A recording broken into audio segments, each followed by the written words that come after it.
Baião Binário, programa de várzea com comentários cabriocálicos de Fábio Ribeiro e Camila Chute. Um programa para quem merece o respeito tecnológico. Escuta aí, troço, pra ver se tu aprende alguma coisa.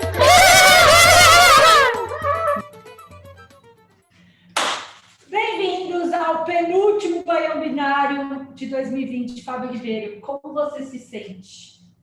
Sinto bem. Falta mais um para o 80. Esse é o 79, ano que eu nasci. Ou seja, significa nada. Ou seja, nada mudou. Exato. Vamos lá. O Baião de hoje eu trouxe 4 notícias bem diferentes umas das outras. Uma da Deutsche Welle que fala sobre ameaças cibernéticas contra os países que desenvolveram vacina. A outra fala da morte das lojas de departamento nos Estados Unidos e que isso impacta nas cidades.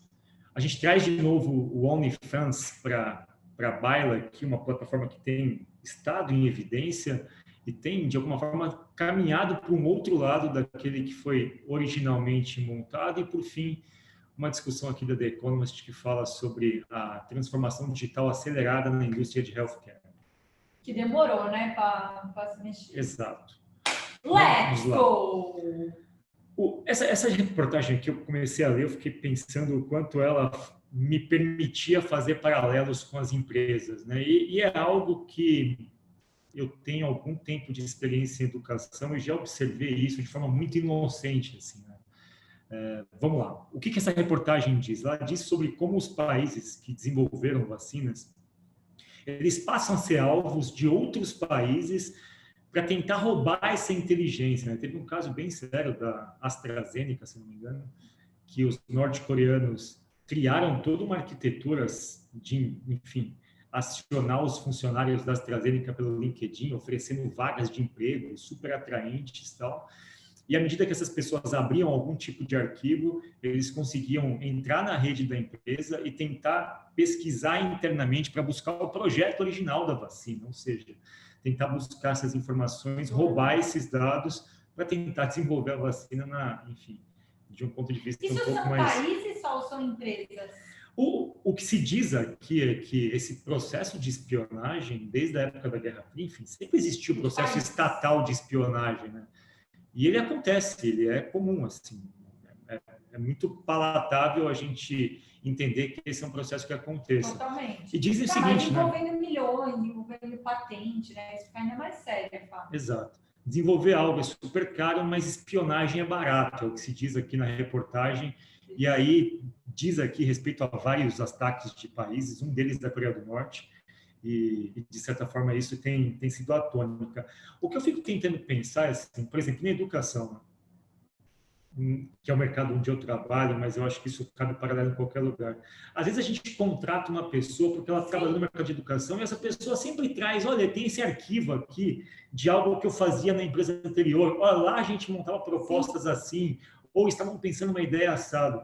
Isso me despertou para o quanto a gente, às vezes, é inocente ou é pouco, se liga pouco nessa situação onde as pessoas que saem das nossas empresas ou que vêm para nossas empresas são ativos ambulantes intelectuais. Sim. Você contrata um executivo de uma outra empresa a peso de ouro ou um próprio funcionário de escalão intermediário, esperando que ele traga inteligência. Uhum. Eu fico pensando o quanto isso é ético, né? O que você acha? Mas por isso que tem esses lockups, não tem um lance assim? Que quando o executivo sai da empresa, ele tem que ficar X fora do mercado. Eu acho que tem um pouco a ver com isso. O que na minha cabeça me chama a atenção, Fá, é como a gente dá 2 pesos e 2 medidas para naturezas diferentes. Eu, por exemplo, quando comecei a ler, eu falei, que absurdo fazer isso numa indústria num momento como esse. Tá bom, a gente fez isso anos, em todas as outras indústrias, né? A gente sempre transacionou inteligência humana. Então, é engraçado como a gente, né, quando se fala de saúde, quando se fala de alguns recortes específicos, a gente fica mais sensível a isso. Mas eu acho que tem toda a razão. As pessoas contratam pessoas da Mastertech porque passaram por aqui. As outras faculdades é a mesma coisa. Então, a gente talvez tenha que refletir se a gente simplesmente não aceita isso A única coisa que a gente não pode fazer é roubar, né? Roubar tá errado. Que é o caso do cyberataque. O cyberataque Se roubar, é um roubo, ele né? errou. Não existe uma tratativa do governo X com o governo Y dizendo, olha, vocês poderiam me passar Colaborar. o código-fonte da vacina para que a gente desenvolva. Porque isso aqui é uma questão comercial, não é uma coisa tão simples assim. Como Embora será com a que funciona a vacina... demissão? Por exemplo, um funcionário que está desenvolvendo a vacina no laboratório, será que pode pedir demissão? Tem cláusulas de quarentena, né? Geralmente em bancos. Depende do cargo, você tem cláusulas onde você fica limitado a operar numa nova indústria por um certo tempo para que você não leve esse tipo de segredo intelectual. Mas o que me chama a atenção na reportagem é que aqui diz, né, espionagem industrial estatal é normal? Sempre teve isso, né? Se você pegar na Guerra Fria, os americanos e os soviéticos tinham espiões, duplos espiões, contra-espionagem, para tentar obter essas vantagens que os outros lados demoram muito tempo a construir, né? E no final das contas, as pessoas estão tentando defender os seus países. Espionagem estatal, embora condenável, sempre existiu, sempre vai existir. Mas ela existe do ponto de vista também comercial, tradicional, e eu não sei até que ponto as empresas também deveriam se preocupar em ter códigos de éticas mais fortes entre si, assim. É bastante nocivo esse tipo de perspectiva onde você desenvolve alguém, desenvolve uma ideia e, de repente, essa ideia escoa para um outro lado a custo zero, assim, meramente porque uma pessoa defendendo o teu status de evolução profissional ofereça aquilo como uma moeda de troca, e as empresas aceitam. Eu, particularmente, já tive chance de usar informações de ex-empregadores meus. Eu trabalhava com informação confidencial e de inteligência, mas nunca usei. Eu nunca usei uma informação de uma empresa antiga numa empresa nova. Eu sempre achei isso condenável, embora eu já tenha sido estimulado a usar. Eu acho que essas coisas elas são muito, muito sensíveis. Eu não sei exatamente o que você pensa, mas eu acho isso um ponto que ele é pouco discutido no dia a dia.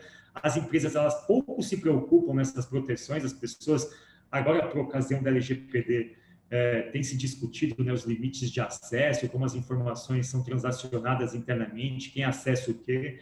Mas no nosso caso, que é uma startup, todo mundo tem acesso a tudo. Como é que você protege uma informação tua, criada dentro da tua perspectiva ali, que não vá para fora, que alguém meramente não copia aquilo? E eu acho que o nome também não ajuda, Fábio, porque você pensa assim, cyberataque, faz parecer que um hacker vai ter que entrar no computador da outra pessoa, quando na verdade é só alguém mandar um arquivo da máquina para o celular. Exato. Isso é um cyberataque, né? A gente romantiza muito como se fosse um negócio megalomaníaco, mas copiar do seu computador, do seu celular e levar isso embora, isso é um cyberataque propriamente dito. Então, não romantizar isso. E sendo um pouco mais drástico, até todo mundo aqui participa de reuniões estratégicas. A empresa apresenta seus planos estratégicos para os próximos 5 anos, né?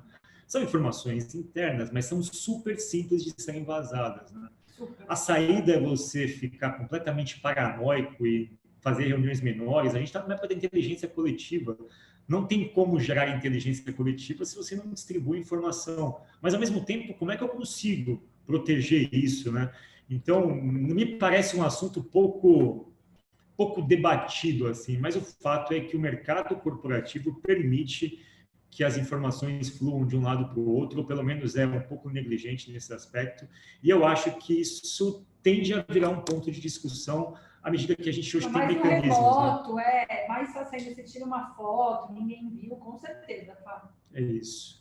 Então, o lance aqui é como é que a gente, de certa forma, estabelece esse ponto de proteção, e eu acho que tem um pouco de ética, mesmo código de conduta entre indústrias. Assim, as indústrias, dentro da própria indústria, acho que tem que haver uma espécie de elegância, de algum tipo de código de, não digo conduta, de guerra, né, de conduta mesmo, que estabeleça esses padrões. Perfeito. Fábio. Próxima notícia. Arrasamos, primeira notícia. Cyberataques não necessariamente tem a ver com grandes hackers, Fábio Ribeiro. Não. Segundo a reportagem, ela é uma reportagem interessante pelo seguinte: ela envolve uma série de aspectos que dão um pouco de visibilidade para a época que a gente vive em termos econômicos, né? Aqui fala da morte das redes de departamento, enfim, de varejo americana, né?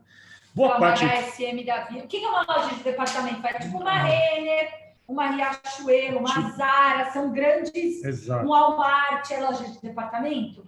né? Sim, tipo um antigo MAP, uma Mesbla. Isso. São essas lojas gigantescas, assim, né? O que acontece? Boa parte dessas lojas, elas, se você pegar, teve aquele filme que mostra, eu não sei exatamente qual é o nome do filme agora, Qual? que é aquele da indústria chinesa e americana. A indústria americana. Indústria americana, American Factory, né? Isso. Que conta Obama, do casal Obama. Exato, que conta a história de uma cidadezinha americana, que a GM, General Motors, fecha a fábrica, do dia para a noite, praticamente toda a cidade está desempregada, porque a economia da cidade é baseada numa única fábrica, né? Aconteceu isso em Detroit, acontece em várias cidades americanas, e também tem esse fenômeno com lojas de departamento. O que acontece? Algumas cidadezinhas pequenas, elas têm lá os seus malls, os seus shoppings, e esses shoppings, durante muito tempo, eles foram ancorados por 2 ou 3 lojas grandes, Sim. assim, né? Aqui eu nem diria que é tão Estados Unidos, isso aqui também, os shoppings têm meia dúzia de lojas grandes, o resto vive o movimento daquilo, né? Exato. Essas lojas grandes, Macy's, JCPenney, durante muito tempo, elas foram meio que um semáforo, um farol para o moderno. Você conseguia ver nessas lojas as tendências, as grandes redes, as grandes marcas de roupas e vestuário usavam essas lojas como para, enfim, disseminar seus lançamentos. Foi assim durante muito tempo, né? Então, essas lojas eram gigantescas, elas empregavam muita gente e seguravam a onda de muito espaço comercial que, por sua vez, geravam ali empregos. O que acontece? Essas grandes lojas, elas estão morrendo, né? Hoje, sei lá, a Adidas não lança mais na Macy's ou na JCPenney. A Adidas lança no seu próprio marketplace, quando muito na Amazon. Exatamente. Então, as pessoas já não frequentam os shoppings com a mesma intenção de antes, que era para você ver essas tendências todas. Elas conseguem consultar preço, né? Então, por mais que elas não vão na loja, ela já chega com preço. Exato. Ela não vai comparar o preço de uma marca com a outra no shopping, né? E as marcas criaram seus próprios marketplaces, né? Todas as pequenas marcas criaram seus marketplaces, estreitaram um relacionamento com os seus fãs, os seus clientes, e mudou a dinâmica de mercado. O que acontece? As grandes redes começaram a ficar esvaziadas. E elas começaram a desmontar aquelas grandes estruturas que elas tinham e montar lojas menores, assim, né? É como se você pegasse, sei lá, o Carrefour hoje e o Pão de Açúcar criando pequenas lojas, porque as lojas grandes... É isso, né? Não faz... Os express da vida. Exato. O que acontece é que muita cidade, do dia para a noite, perdeu essa fonte de renda, perdeu essas grandes lojas. A classe média americana começou a comprar, obviamente, na Amazon, nesses marketplaces individuais, e esses grandes espaços começaram a ficar, obviamente, voltados a lojas como essas que vendem a preço baixíssimo, né? Nos Estados Unidos tem a Dollar General, que virou uma febre, assim, mas mudou completamente o foco dessas pessoas, dessas compras todas. E aí, hoje, o que você vê são grandes cidades com buracos econômicos, assim, né? Subúrbios americanos que eram um espaço de lazer, inclusive. As pessoas iam no shopping comer, passear e tal. Isso abriu um grande buraco. Tem shopping que demorou 18 anos para ser construído e quando foi construído ficou completamente vazio, não tem mais o que fazer. O que você acha sobre essa mudança e como isso reflete nesse aspecto de distribuição de forças que existe hoje? E eu acho também que tem até uma mudança de modelo mental, Fábio, de consumismo americano, né? Eu acho que a gente também está reconhecendo que não é só sobre consumir, a torta e a direita sem muito critério. Então, acho que isso, somado a uma crise econômica, vão ressignificar o espaço do shopping, né? E uma crise de recolocação, né, com os e-commerces. Então, acho que a gente está vivendo um momento dessa tríade muito conjunta que vai fazer, com certeza, o padrão de comportamento de consumo da classe média americana mudar. Aqui no Brasil, eu acho que cada vez mais as pessoas estão reconhecendo a possibilidade de comprar online, cada vez mais elas estão olhando para coisas que eram impensáveis de comprar online, comprando online. Eu acho que a pandemia acelerou muita coisa, as pessoas minha mãe nunca tinha feito mercado pelo celular. Foi obrigada a fazer. Percebeu que é melhor. Era só comprar novamente. Ela repete, chega na casa, caraca. Então, acho que as pessoas também deram abertura para comportamentos que não eram tão comuns online com a pandemia. Então, Isso está criando um buraco, né? Está criando um buraco. Durante muito tempo, esse foi o modelo de negócios, montagem desses centros comerciais gigantescos. Eles deram uma espécie de vida social ali das pessoas, as pessoas se baseavam nisso. Quando você para pensar no aluguel, que era estar num shopping, é um negócio meio bizarro. Não vai valer a pena, não vai dar para parar de pé. Mas isso também me conta um pouco de uma outra história, né? Como as cidades, elas montaram toda a gênese da sua economia, é uma coisa muito frágil, né? Muito dependente de uma única coisa, de um único shopping, de centros comerciais. Quem já viajou para os Estados Unidos sabe disso, as cidades são baseadas nisso. Você anda quilômetros e quilômetros, não tem nada, de repente tem um centro comercial. É ali que todo mundo trabalha, é ali que todo mundo se diverte. Se aquelas grandes redes quebram, porque a Amazon, de alguma forma, está fazendo com que elas quebrem, você quebra uma economia inteira, assim, né? Sim. E, ao mesmo tempo, as cidades se acomodaram naquele modelo, elas não criaram nenhum tipo de diferencial de produção, elas não são famosas por nenhum tipo de criação, e do dia para a noite você tem cidades que ficam cidades fantasmas, as pessoas migram para buscar outras oportunidades de emprego, e aí você vai ter uma situação que ela tem efeitos colaterais muito densos, assim. Eu não tinha parado para reparar nisso, mas a gente vê esse modelo de marketplace de um ponto de vista muito romântico, né? Mas ele tem criado essas disfunções sociais, principalmente nessas pequenas cidades. Não, e aí, o que eu vou fazer com uma loja, né, Fá? Tipo, quais são as lojas que vão se manter de pé? Eu vou lá só para provar, não vou? Qual vai ser meu comportamento? Ainda é tudo muito incerto, né? A gente não sabe o que vai acontecer. E aqui conta a história de cidades que perderam redes grandes e que estão oferecendo incentivos para pequenos comerciantes irem para esses shoppings, poderem abrir os seus comércios e revitalizarem esses espaços. Ou seja, as cidades, tal qual as empresas e as pessoas físicas, também precisam aprender a gerenciar portfólio, a gerenciar risco, né? Esse modelo de uma cidade altamente dependente de uma única economia é super frágil e tem muita cidade que, em tese, passa a ser vista como, enfim, sendo vista dessa forma, tem muita cidade que está quebrando, no final das contas. Né? Não, e aí você afeta tudo, né, Fábio? Porque você afeta o trampo da pessoa que trabalhava na loja, você afeta o comportamento de consumo, o aluguel daquele espaço. Começa a ser um efeito em cadeia que a gente não consegue prever, né? Exato. É isso. As cidades precisam planejar as suas arquiteturas econômicas de um jeito menos frágil, menos dependente de grandes redes, de grandes fábricas, que foi a tônica, né? Durante muito tempo, essas cidades atraíram grandes empresas com incentivos fiscais brutais para que essas empresas gerassem emprego, a economia se remodela, essas empresas não têm mais por que manter estruturas tão grandiosas e você não tem que colocar no lugar. Então, são incentivos perversos, né? Porque você acaba achando que de fato é sexy, mas não é, a pessoa está indo só por causa do incentivo. É também mais ou menos o que une a primeira reportagem, né? Fala, e é um incentivo, cyberataque motivado por um ego pessoal, uma possibilidade de detenção de poder. São todos incentivos muito perversos. Exato. Terceira reportagem da The Economist que fala da urgência digital que se apoderou da indústria de healthcare. Incentivo perverso também, não tinha o que fazer, teve que fazer e aí não tinha outro jeito. Vai ter que digitalizar essa parada aí. Durante um bom tempo, né? E é assustador a gente perceber isso. E ao mesmo tempo que é assustador, é compreensível. A indústria de saúde, especificamente, sempre foi muito avessa ao mantra de falha como mecanismo, como caminho para o acerto, né? De abraçar a falha. O custo da falha na indústria de saúde sempre foi visto como fatal.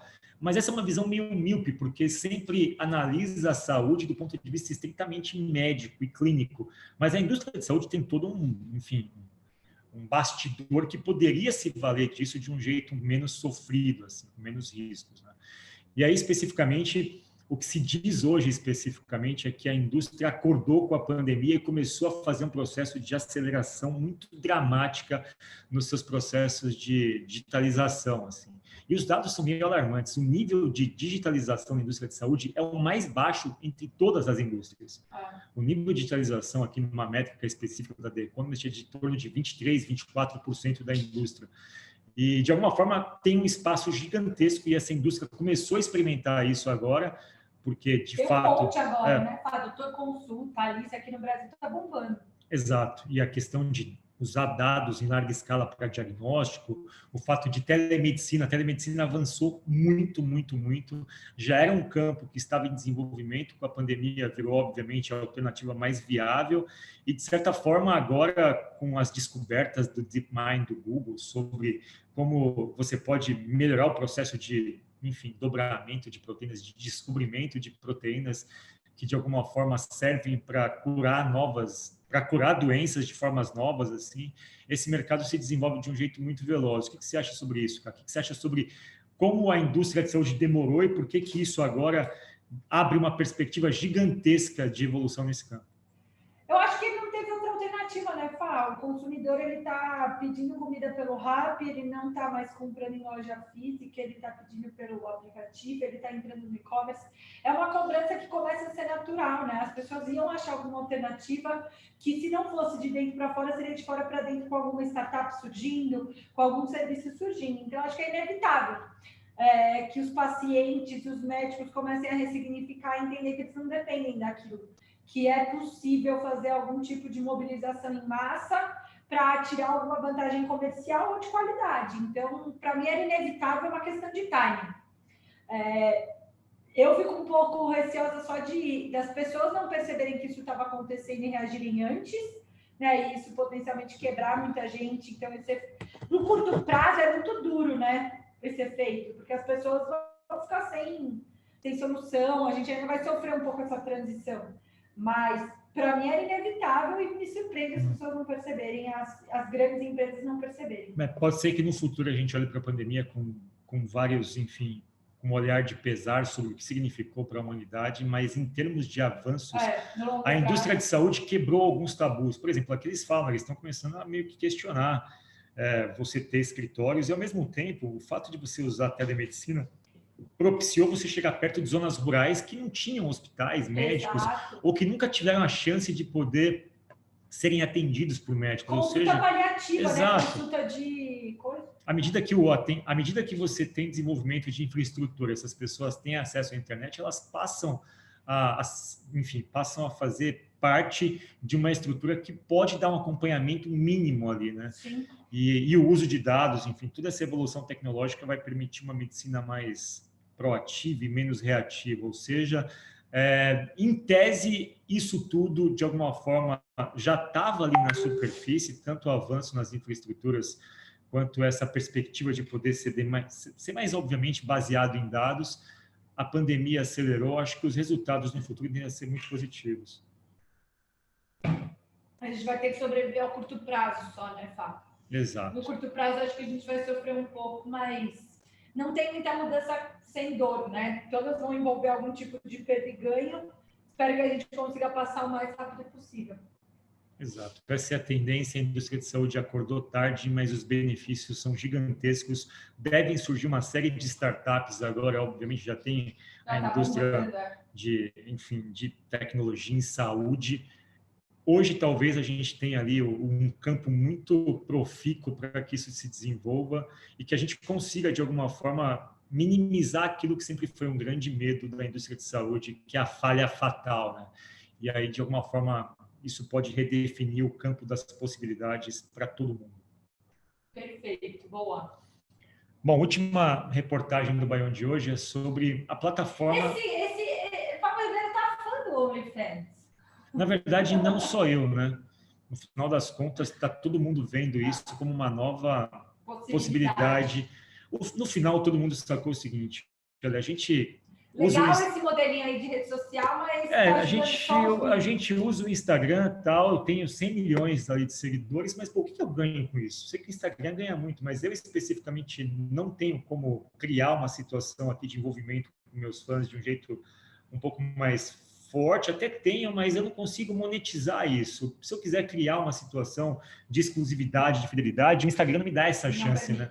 E essa plataforma que nasceu dentro da indústria do sexo, da indústria pornô, que permitia às pessoas criarem seus próprios canais de conteúdo sem intermediários, trabalharem nas suas próprias casas, criarem de uma forma um pouco mais simplificada e, ao mesmo tempo, ter uma relação mais estreita e ganhando mais grana.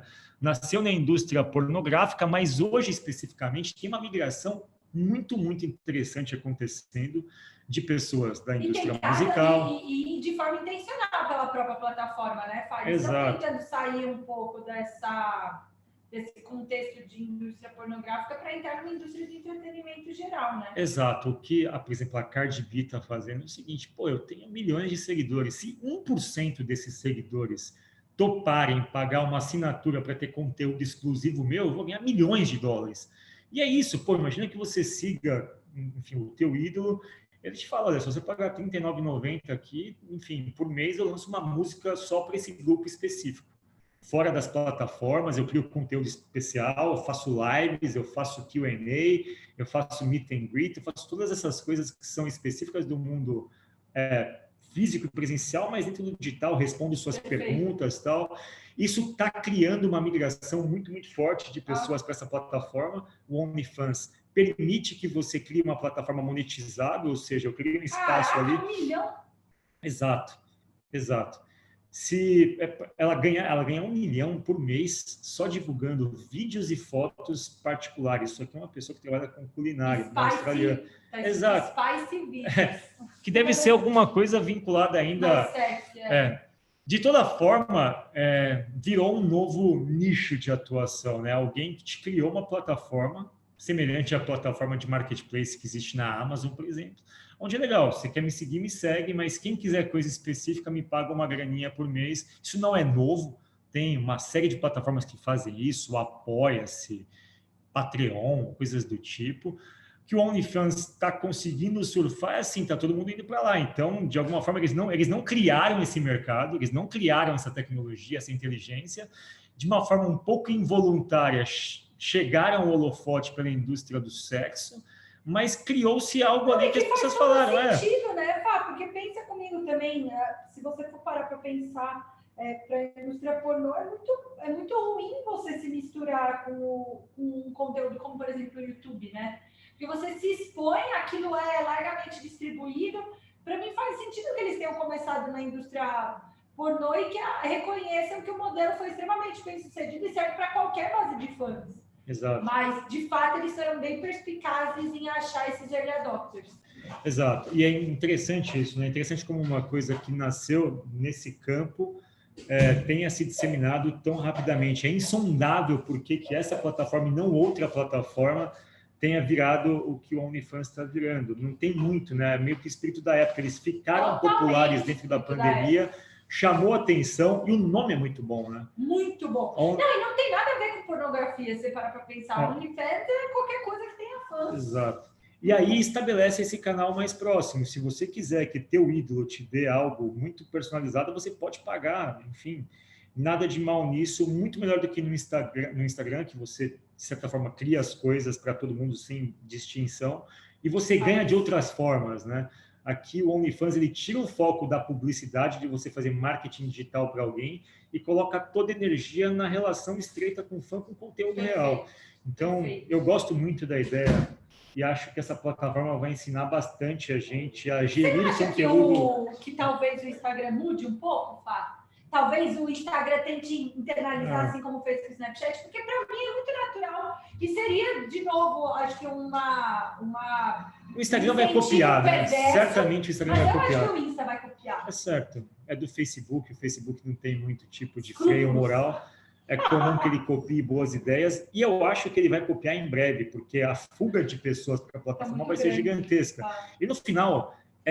a gente já falou disso, né? Tem muito seguidor. O Instagram criou uma lógica de monetização que criou incentivos perversos. Qual que é o incentivo perverso?